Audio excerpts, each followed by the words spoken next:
Hello folks, Rob Dreemeyer here. Welcome to Broadway Barfly. Today we're talking about the musical Gypsy and we're making a gypsy cocktail. If you're a theater fan who loves a great cocktail, click that subscribe button because Broadway Barfly is the channel for you. Rose Louise Hovick, or Louise as she was known to her family, was born on January 8, 1911.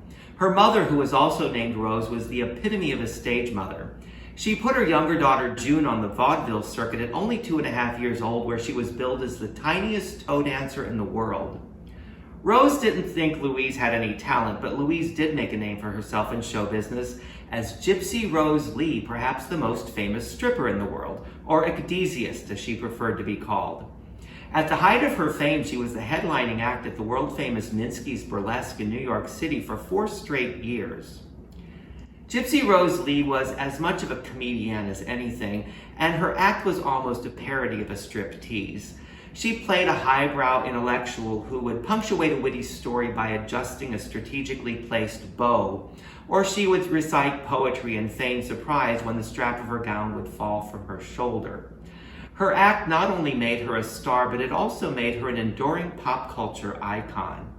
Eventually, Gypsy Rose Lee did turn her attention to more intellectual pursuits, and she became an author. She wrote 2 murder mysteries. The first was titled The G-String Murders, which was adapted into the 1943 film Lady of Burlesque that starred Barbara Stanwyck. The second was titled Mother Finds a Body, and an interesting side note, her mother Rose did find herself in very close proximity to not only 1 but 2 suspicious and untimely deaths. In 1957, Gypsy Rose Lee published her memoirs, and those memoirs became the basis for the Broadway musical Gypsy. It was the producer David Merrick who had the idea for the musical after reading a chapter of the book that was published in Harper's Magazine, and he envisioned the role of Mama Rose as a star vehicle for Ethel Merman. The musical Gypsy is less about Gypsy Rose Lee and focuses more on Mama Rose and her fierce determination to turn her daughters into stars. An A-list team was assembled to create the show. Jerome Robbins directed and choreographed, Arthur Lawrence wrote the script, Julie Stein wrote the score, and a young Stephen Sondheim wrote the lyrics. This was Stephen Sondheim's second Broadway musical. He had already written the lyrics to West Side Story. And this time around, he wanted to write both the lyrics and the music, but Ethel Merman rejected that idea. She wanted a more experienced composer writing her songs. And that's because her previous Broadway outing, which was a show titled Happy Hunting, was not a happy experience for her. It was the least successful show of her Broadway career, and she placed the blame for that failure on the shoulders of the songwriters. Stephen Sondheim almost passed on Gypsy altogether, but he was convinced to take the show by his mentor Oscar Hammerstein. And we can only imagine that he was happy with his decision because the score to Gypsy is filled with hit songs. Let Me Entertain You, Together Wherever We Go, and Everything's Coming Up Roses. Sondheim gets full credit for adding the phrase, everything's coming up roses, to the lexicon, because it really wasn't a phrase until he wrote that lyric. The song is sung by Mama Rose at the end of the first act, and at this point in the show, she's just learned that June, who's the star of the vaudeville act, has run away to elope, and she is furious. But she turns her rage into determination, a newfound determination to now turn Louise into a star. Sondheim knew that he needed a strong affirmational statement for the lyric, and he wanted something that sounded cliche but wasn't actually a cliche, so he came up with the phrase, everything's coming up roses. There's a funny story, though it's probably just as easily folklore, about the first time Ethel Merman heard the song. So the story goes she was confused because her character's name was also Rose. After hearing the song for the first time, her immediate response was, everything's coming up roses, what?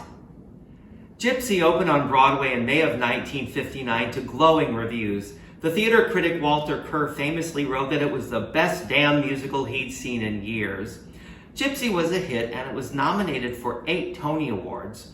In hindsight, it's a little difficult to believe, but it didn't win a single award. It lost in every category. And the reason for that is mostly because Gypsy opened very late in a season that was already jam-packed with hits, so it faced a lot of competition, and one of its primary competitors was The Sound of Music. In spite of its lack of Tony Awards, today Gypsy is considered one of the greatest musicals ever written for Broadway, and the role of Mama Rose probably the greatest female role ever written for a musical. One critic went so far as to compare Mama Rose to King Lear. So with pedigree like that, it's a coveted role, and many stars have played Mama Rose over the years. After Ethel Merman originated the show on Broadway, Rosalind Russell played the role on film. Bette Midler starred in a made-for-television movie. Angela Lansbury, Tyne Daly, Bernadette Peters, and Patti LuPone have all starred in Broadway revivals of the show. And most recently, Imelda Staunton starred in a revival of the show in London's West End. And I should point out that that production was filmed for television. So if you're now excited to see Gypsy, especially as it's performed on stage, I can highly recommend that you watch that version. So to toast Gypsy, we're going to make a Gypsy cocktail. The Gypsy cocktail is sometimes referred to as the Gypsy Queen cocktail, and is thought to be one of the first, if not the first, vodka cocktails served in the United States. It's said to have originated at the Russian Tea Room in New York City in the mid-1930s, which of course is when Gypsy Rose Lee was headlining at Minsky's.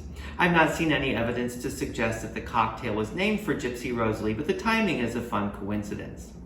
The Russian Tea Room was opened in 1927 by members of the Russian Imperial Ballet, and it was opened as a place for Russian expats to gather and socialize. Because vodka is very popular in Russia, it's no surprise that this vodka cocktail emerged from the Russian Tea Room. Vodka is a very old spirit, and in Poland and Russia it dates back at least to the early 1400s. Vodka was very popular throughout Europe, but here in the United States it was pretty rare and considered exotic. Americans much preferred their whiskey and their rum, and during Prohibition, gin, but that all changed in the 1930s. And the reason for that is because during the Prohibition years of the 1920s, American bartenders left the country to find work in Europe. While they were in Europe, they discovered an appreciation for vodka. So once Prohibition ended and they returned to the United States, they brought back their newfound knowledge of vodka with them. And the more that they started using it in cocktails and serving it in more places, the popularity of vodka in the United States grew. Who knew?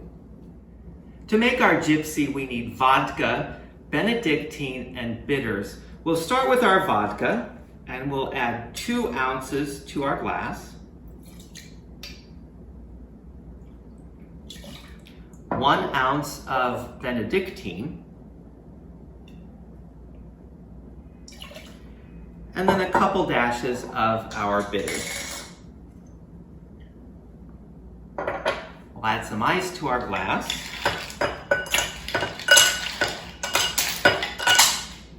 And give it a good stir.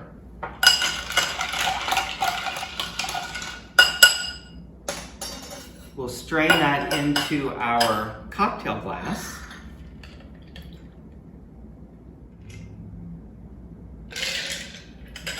And we will garnish it with a twist of lemon.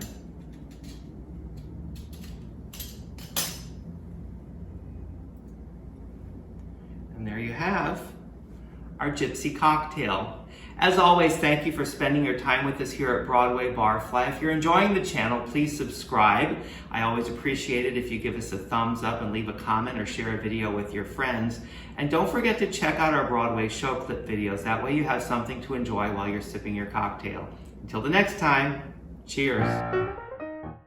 If you enjoyed the video, why not give it a thumbs up and share it with your friends? Feel free to leave your comments and click that subscribe button because there's a lot more Broadway Barfly to come.